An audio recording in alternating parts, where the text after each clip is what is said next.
In this video, we're going to examine the ad copy, creative, and landing page designs that Casper used to sell more than $100 million worth of mattresses in the first quarter of this year alone. This video will hopefully provide inspiration to digital marketers wanting to improve their own marketing funnels, and as a bonus for watching, I'm also going to give you the ad creative and landing page templates I created based on the funnel that Casper is currently using, which you can download and insert into your own advertising campaigns. I've also pinned a comment below with timestamps so you can jump to the content that interests you most. So Casper is an online mattress startup that launched in 2014, and in February of 2020, the company went public and today is valued at over $1 billion. They reported $113 million in first quarter sales in 2020, a 26% increase from the year prior, and approximately 80% of the company's sales are made direct to consumer with e-commerce. For the purposes of this video, we're just going to be looking at their Facebook ads and their landing page funnel. So let's take a look. So at the moment, they have around 170 active ads in market in the USA, with new ads being introduced every 2 or 3 days. We're going to focus our analysis on a batch of ads that were launched together on May 25th and see if we can spot any patterns and learn from what they're currently doing. So on this day, they launched 22 total ads with 12 unique creatives, 6 unique body copies, and 5 unique headlines. My first observation about the creative is that there's a lot of variety with regards to the use of light and dark, videos versus static images, lifestyle versus product shots, and whether the text is overlain on the top, middle, or bottom of the creative. So this variety allows them to cast a wider net and validate what their customers respond to best. Theoretically, they could use this information to inform future campaign activations, which could increase the probability of success and profitability of those campaigns. Next, I noticed that all ads have a heavy emphasis on their Victoria Day sale, when the sale ends and the potential savings earned. It's not surprising because people tend to respond well to offers if they're not overused. Lastly, when we look at the text overlay on top of the creative, we can see that they only use a handful of key messages and simply mix and match them together to create many variations. Overall, I think they're doing some really good experimentation with their creative, but they're not testing all possible combinations of the images, text overlay, and copy. Therefore, when some of these ads start performing better than others, it could be hard for them to isolate which variables are causing those effects. But in general, they're doing a great job here. Next is the body copy, of which they have 6 unique variations. The average copy length is 55 characters, which means the copy remains above the fold. Their prospects don't have to click the See More button. So it's great to see that they're testing a variety of copy, but if it was me, I might consider adding a few longer copies into the mix to try and communicate some of the USPs a bit more. This could be beneficial in motivating customer behavior, especially since it's an expensive product that likely requires some persuasion. Then again, we need to remember that these ads are being driven by their Victoria Day sale, which means the copy might play a less important role in driving website traffic. Also, it's possible their team has already experimented with longer copy and discovered that it's not as effective. My next observation is that all but one copy mention their sale, which I think is smart. It adds congruence between the copy and the creative, and it's highlighting what they think will have the greatest impact at driving traffic, which is people seeking a good deal. I also noticed the use of phrases like the best sleep, upgrade your comfort, mattress of your dreams, and treat yourself to a better sleep to highlight the benefit they claim their customers will receive rather than just listing the product features. Next are the headlines. We see a lot of the same patterns here as we did with the body copy. They've chosen to use 5 unique headline copies. Most are relatively short, and this increases the likelihood that the description below the headline will be shown on mobile devices. And also, all but one mention the sale or at least hint at saving money. So my takeaways from their ad copy and creative are: 1, test a variety of creative. 2, your body copy, headlines, and text overlay should communicate the same message. In this case, Casper's ads focus on the same Victoria Day messaging. 3, use shorter copy. Now, I want to mention that we don't know for sure if these particular short form ads are profitable or not. That's not information that we have, so we can't conclude that these are in fact best practices, but it's reasonable to assume their team knows what they're doing based on their strong track record of success. And 4, focus on how your customers will benefit from your product rather than talking about the product features. So when people click on the ad, they're taken to a 2-page funnel which ends in a customer purchasing a mattress online directly from their site. And that funnel looks like this. So it's pretty simple. They land on what I would call a sales page, which is a place where a customer can learn more about the company and the available products, but they don't actually purchase a product from that page. What they're supposed to do is click on the product they're most interested in, and they'll be taken to an order page or a product page where they can learn more about that specific product and place an order. Now, before we talk about the landing page, I just want to mention the UTM strategy that they're using to categorize their traffic. So we can see the UTMs that are appended to the URL when we click on one of their ads.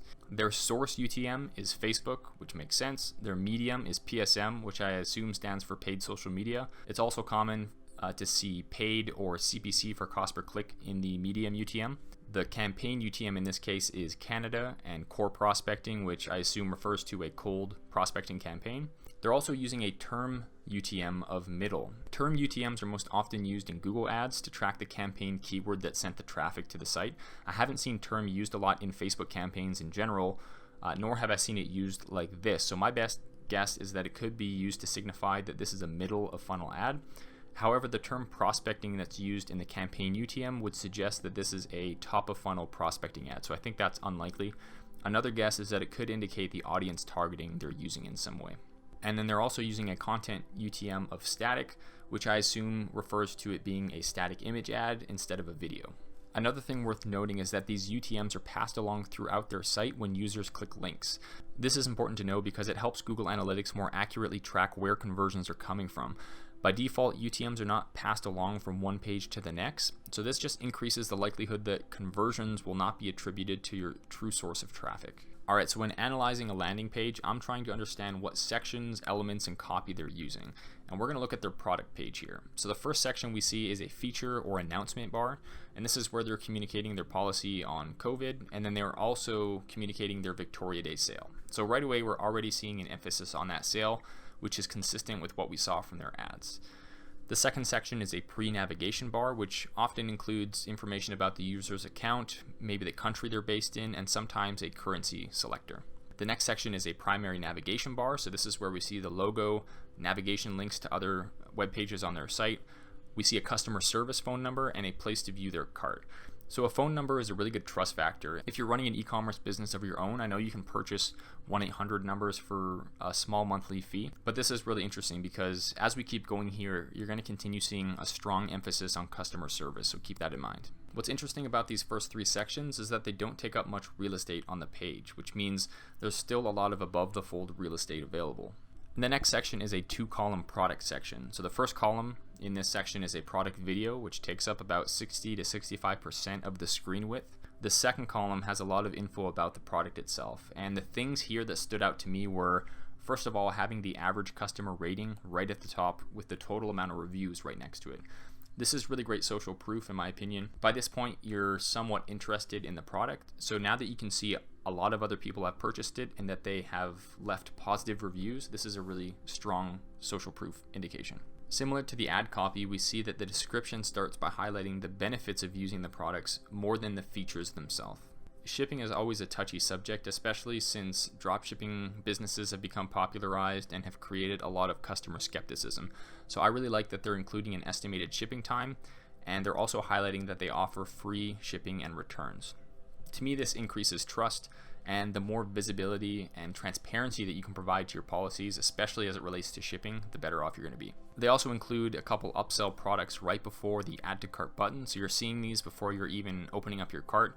These products enhance the use of their core product, the mattress, so it makes sense why they're offering these. There's a lot of congruency between the two, and this likely increases their average order value as well. And lastly, we can see a customer service box with 2 more options to contact them. The next section is a benefits hero section. So this highlights a customer pain point, a benefit, and it includes a high resolution and close-up product shot. The next section is a feature box, and this talks more specifically about the technical product features and how they help the customer achieve his or her desired result. The next section is an interactive product cross-section. So again, this talks more about the product features and the technology behind it. Now, it's easy to lose your customer's interest when you start talking about the technical stuff, but I think the way they're communicating this information is really great because it's visually appealing and it makes you want to learn more about the product. And I assume this increases customer trust as well because it really positions the company as being the expert in this space. The next section is a review section. Now, what I like about the review section is how you can filter it based on the topic of the review. Do you want to know what people are saying about the product as it relates to body pain, switching from another mattress, how easy it is to set up? Reviews are great in general because it adds social proof and it reduces the fear of buyer's remorse, but Casper takes it to the next level with review filters because it really increases and enhances the user experience, and it addresses specific objections as well. The next section is product specifications. So these are the nitty-gritty details. Now this information is really important, and it's often neglected by a lot of businesses because they're told to focus on some of the other things we talked about before, like customer benefits and high-quality product photos. I agree that this information is best suited toward the bottom of your product page like we're seeing here, but it's definitely still important to include. If you don't include this nitty-gritty detail, your customers are going to be left thinking, what are they hiding from me? The next section is their policy information, or what I like to consider their objection handlers. If someone has scrolled down this far on your page after clicking on your ad, you can assume that they're interested in the product, but they're obviously not convinced enough to pull the trigger yet. So this section to me helps reassure the customer and addresses a few of the common objections they might have. What if I don't like the product? It's a mattress, it's a very big product, so is the shipping expensive? It probably is. And what happens if the product breaks? So this just confirms to the customer that these things are all addressed. The next section is a customer service box. So again, we're being reassured that there are many options for contacting support if we want. Also, they're not just using customer support to address problems for existing customers. They're encouraging them to reach out before they even buy so that they can help them select the best mattress and answer any outstanding questions.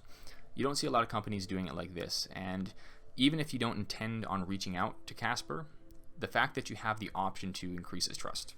The next section just includes a call to action button. When you click on this button, it takes you right back to the top where you can select your mattress size and start your order.